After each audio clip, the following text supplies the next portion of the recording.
வேலனை வர்த்தக சங்கத்தின் புதிய நிர்வாகம் தவிசாளர் சிவலிங்கம் அசோக்குமார் தலைமையில் நேற்று 19ஆம் தேதி தெரிவு செய்யப்பட்டது.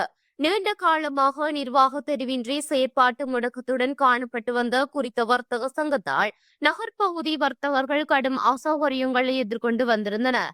இந்நிலையில் குறித்த விடயம் பிரதேச சபையின் கவனத்துக்கு கொண்டு வரப்பட்ட நிலையில் அதற்கான தீர்வை பெற்றுக் கொடுக்கும் நோக்குடன் நேற்று வர்த்தகர்கள் அழைக்கப்பட்டு குறித்த வர்த்தக சங்கத்தின் கூட்டம் வேலணை பிரதேச சபையின் தவிசாளர் சிவலிங்கம் அசோக்குமார் தலைமையில் நடைபெற்றது.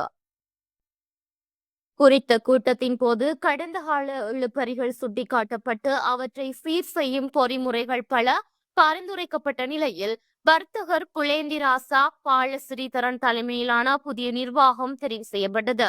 குறித்த நிர்வாகத்தில் தலைவராக புலேந்திராசா பாலஸ்ரீதரன், செயலாளராக சண்முகராசா சவீதன், பொருளாளராக புலேந்திரன் கஜன், உப தலைவராக கந்தசாமி சிவகுமார், உப செயலாளராக கந்தசாமி கணேசராசாவும் தெரிவு செய்யப்பட்டனர். நிர்வாக உறுப்பினர்களாக நாகதீபன், பிரதீபன், ஜீவராஜ், வசீகையன், பாஸ்கரன், தனுஷன் தெரிவாக இருந்தமை குறிப்பிடத்தக்கது.